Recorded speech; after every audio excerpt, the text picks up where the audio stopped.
Hi friends, నమస్తే. నేను మీ శివాజీ. మన వైజాగ్, మన టూరిజం, మన ఇష్టం. ఇప్పుడైతే మేము one day package Araku valley package అయితే వెళ్తున్నాము. కస్టమర్ అయితే వైజాగ్ రైల్వే స్టేషన్లో డ్రాప్ చేసాము మార్నింగ్ 5:30కి. ఇప్పుడైతే మేము అరకు వ్యాలీ రైల్వే స్టేషన్కి పికప్ చేసుకోవడానికి అయితే వెళ్తున్నాము. ఆన్ ది వేలోని మీకు ఘాట్ రోడ్ అది ఎలా ఉంటుందని అన్ని నేను మీకు వివరించి చూపిస్తాను. ఈ వీడియో ఎక్కడ స్కిప్ చేయకుండా లాస్ట్ వరకు అయితే చూడండి. లాస్ట్ వరకు చూసినప్పుడు మీకు ఈ వీడియోకి సంబంధించిన ఈ ప్యాకేజ్, ఈ వన్ డే ట్రిప్ ప్యాకేజ్ అనేది ఎలా ఉంటుంది ఏంటి అనేది మీకు ఒక క్లారిటీ వస్తుంది. వన్ డేలో మనం ఏమేమి చూడొచ్చు ఏంటి అనేది చూడొచ్చు, మీకు అర్థమవుతుంది. ఇప్పుడైతే నేను 17 నెంబర్స్ కస్టమర్ అయితే నేను 17 సీటర్ వెహికల్ అయితే వేసుకొని వెళ్తున్నాను. ఇప్పుడైతే మేము బయలుదేరాము. ఆన్ ది వే మేము సింహాచలం రోడ్లో ఉన్నాము. సింహాచలం టు మేము పెందుర్తి నుంచి అరకు వ్యాలీ వెళ్తున్నాము. ఆన్ ది వేలో వెళ్ళేటప్పుడు సింహాచలం టెంపుల్ కూడా, వరహాల లక్ష్మీ నరసింహస్వామి టెంపుల్ కూడా కవర్ చేసుకోవచ్చు బై రోడ్ అయితే. బట్ వాళ్ళు ట్రైన్కి వెళ్ళారు కాబట్టి మేము డైరెక్ట్గా అరకు వెళ్ళిపోతున్నాము. సింహాచలం టెంపుల్ అనేది కవర్ చేయట్లేదు. అక్కడ నుంచి మేము ఇప్పుడైతే హైవే ఎక్కాము, సింహాచలం క్రాస్ అవుతున్నాము. సింహాచలం టెంపుల్ చూసుకున్న తర్వాత ఇప్పుడైతే మేము ఇంకా అరకు వ్యాలీ రైల్వే స్టేషన్కి అయితే రీచ్ అయిపోయాము. అరకు వ్యాలీ రైల్వే స్టేషన్లో గెస్టులు అయితే పికప్ చేసుకొని ఇప్పుడు పద్మాపురం గార్డెన్, అక్కడే చాక్లెట్ ఫ్యాక్టరీ అని ఉంటుంది, అవి రెండు చూడడానికి అనేది మేము వెళ్తున్నప్పుడు ఆన్ ది వేలో మనకి రైల్వే స్టేషన్ నుంచి పద్మాపురం గార్డెన్కి వెళ్ళే రోడ్లో మనకి అక్కడ జంక్షన్ వస్తుంది. జంక్షన్ నుంచి లెఫ్ట్ తీసుకోవాలి, మళ్ళీ స్ట్రైట్కి వెళ్తే అరకు వ్యాలీ వెళ్ళిపోతాం. ఆ జంక్షన్ నుంచి లెఫ్ట్ తీసుకుంటే అక్కడ నుంచి కరెక్ట్గా 1 కిలోమీటరు మనకి పద్మాపురం గార్డెన్ ఉంటుంది. ఆన్ ది వేలో మనకి కృష్ణతార హోటల్ కూడా కనిపిస్తుంది. హోటల్ కూడా బాగానే ఉంటుంది స్టేయింగ్కి.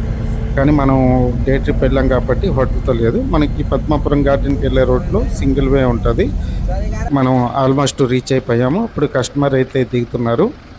కస్టమర్కి అయితే మేము చెప్పాము ఇక్కడ పద్మాపురం గార్డెన్కి 20 మినిట్స్, అలాగే ఇక్కడ చాక్లెట్ ఫ్యాక్టరీ అని పక్కనే చాక్లెట్ ఫ్యాక్టరీకి 20 మినిట్స్, మీరు ఇక్కడ 40 మినిట్స్ నాకు టైం స్పెండ్ చేసి మీరు రావాలి. మీరు త్వరగా వస్తే మిగతా ప్లేసెస్ అన్నీ కవర్ చేస్తాను అని చెప్పాను. ఓకేనండి, అలాగే మేము వచ్చేస్తామని చెప్పేసి వెళ్ళి పద్మాపురం గార్డెన్కి అయితే ఫస్ట్ వెళ్ళారు. అది చూసుకొని రిటర్ను చాక్లెట్ ఫ్యాక్టరీ కూడా కవర్ చేసుకున్నారు. చాక్లెట్ ఫ్యాక్టరీ చూసుకొని అక్కడ నుంచి మేము ఫస్ట్ అయితే హోటల్కి, వాళ్ళు తినడానికి ఫుడ్ మంచి సరే అయితే నేను తీసుకెళ్తానని చెప్పాను. అక్కడ నుంచి మేము బయలుదేరి హోటల్కి అయితే వెళ్ళాము. అక్కడ రాజ్ దర్బార్ హోటల్ అని ఉంది. ఫ్యాక్టరీ చూసుకొని అయితే 20 మినిట్స్లో వచ్చారు. చాక్లెట్ ఫ్యాక్టరీ అయిపోయిన తర్వాత హోటల్కి వెళ్దామన్నారు. ఓకే లంచ్కి అని చెప్పేసి నేను హోటల్కి తీసుకెళ్ళాను. అరకు వ్యాలీలోని రాజ్ దర్బార్ హోటల్ అని ఉంటుంది, చాలా బాగుంది అక్కడ ఫుడ్ కూడా. అయితే అక్కడికి హోటల్కి తీసుకెళ్ళాను. లంచ్ అయితే చేసుకున్నారు. లంచ్ చేసుకున్న తర్వాత ఫుడ్ అయితే నాట్ కామెంట్స్, మంచి ఫుడ్ పెట్టారని చెప్పేసి చాలా హ్యాపీగా ఫీల్ అయ్యారు. హోటల్లోకి వెళ్ళి అడ్మినిస్ట్రేషన్ కూడా చాలా బాగుంది. అక్కడ నుంచి అనంతగిరి కాఫీ ప్లాంటేషన్ అయ్యాము. అనంతగిరి కాఫీ ప్లాంటేషన్ చూసుకొని మేము అక్కడ నుంచి అంతా చూపించాను. అక్కడ కాఫీ తోటలలో ఉంటాయి, అక్కడ అసలు ఏంటంటే స్పెషల్, అక్కడ ఏమేమి అమ్ముతారు అన్నీ నేనైతే ఎక్స్ప్లెయిన్ చేయడం అయితే జరిగింది. అన్నీ ఎక్స్ప్లెయిన్ చేసే చెప్పాను. చూశారు, బాగా ఎంజాయ్ చేశారు. అక్కడ వెళ్ళి ఫొటోస్ అవి తీసుకున్నారు. లొకేషన్ కూడా బాగా, ప్రకృతిని బాగా ఎంజాయ్ చేశారు. అక్కడ ఏంటంటే ఎప్పుడు కూడా ఎలాంటి టైంలో కూడా క్లైమేట్ కూల్గా ఉంటుంది, చాలా కూల్గా ఉంటుంది. అది ఇక్కడ అనంతగిరి కాఫీ ప్లాంటేషన్ అన్న ఒక ప్లేస్లో. అది చూసుకున్న తర్వాత అక్కడ నుంచి మళ్ళీ మేము సెకండ్ గాలికొండ వ్యూ పాయింట్ వెళ్ళాలని అయితే బయలుదేరుతున్నాము. బయలుదేరే ముందు వాళ్ళు ఒక్కసారి ఒక ఫోటో తీసుకొని వచ్చేస్తామని మళ్ళీ రిక్వెస్ట్ చేశారు. ఓకే అని చెప్పేసి ఈలోపు మా రాజుగారికి వెహికల్ అయితే స్టార్ట్ చేయండి అని చెప్పాను.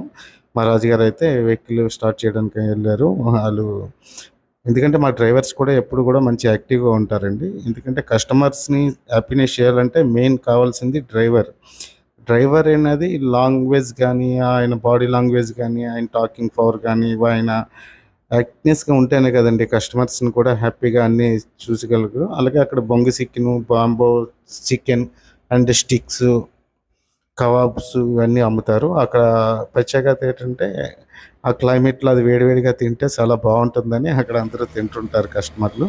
ఓకే, అది తిన్న తర్వాత మేమైతే బయలుదేరిన తర్వాత అక్కడ నుంచి మేము గాలికొండ వ్యూ పాయింట్కి అయితే వెళ్ళడం జరిగింది. గాలికొండ వ్యూ పాయింట్కి వెళ్ళేటప్పుడు మీకు చెప్పాను కదండి, వీడియో కంటిన్యూగా చూడండి, ఎక్కడ కూడా స్కిప్ చేయకండి. ఘాట్ రోడ్ ఎలా ఉంటుంది ఏంటి, ఘాట్ రోడ్లో సీనరీ, చుట్టుపక్కల ఆ లోయలు అవన్నీ చాలా బాగుంటాయండి.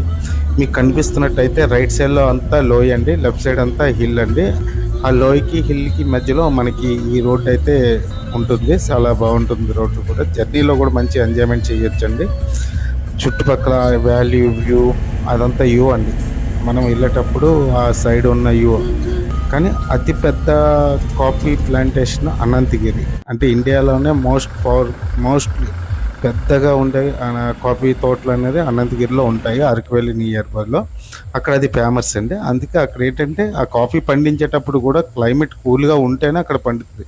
అది చూసుకొని మేము గాలికొండ వ్యూ పాయింట్ అది చూసుకొని మేము ఆ బొర్రా కేవ్స్ వెళ్తున్నాము. వెళ్ళేటప్పుడు ఇక్కడ వచ్చేసి మడతగూడ అని ఒక విలేజ్ ఉంటుంది. అక్కడేమో ఇది మీన్ ఏమంటారంటే అక్కడ ఒక పార్క్ లాగా ఉంటుంది, బాగుంటుంది. ఆ పార్క్ కూడా చూసుకోవచ్చు. అక్కడ నుంచి అనంతగిరి చూసారు కదండి, లెఫ్ట్ సైడ్లోనే గాలికొండ వ్యూ పాయింట్. అక్కడ జనాలు ఉన్నారు కదండి, అదంతా వ్యూ పాయింట్ అండి. చాలా బాగుంటుంది వ్యూ పాయింట్ కూడా. అక్కడ జస్ట్ ఒక 10-15 మినిట్స్ ఆగి ఫొటోస్ అయితే తీసుకొని అక్కడ నుంచి మళ్ళీ మేము అనేది బొర్రా కేవ్స్ అయితే జర్నీ చేస్తున్నాము. అప్పుడు బొర్రా కేవ్స్ వెళ్తున్నప్పుడు అవన్నీ ఆన్ ది వేలో వచ్చేసి లోయలు అవన్నీ చాలా పవర్ఫుల్గా ఉంటాయి, చాలా బాగుంటాయండి. చూసే కొలది ఇంకా చూడాలి, అందాలు అనిపించేటట్టుగా ఉంటుంది మన అరకు వ్యాలీ సైట్ సీయింగ్ అయితే.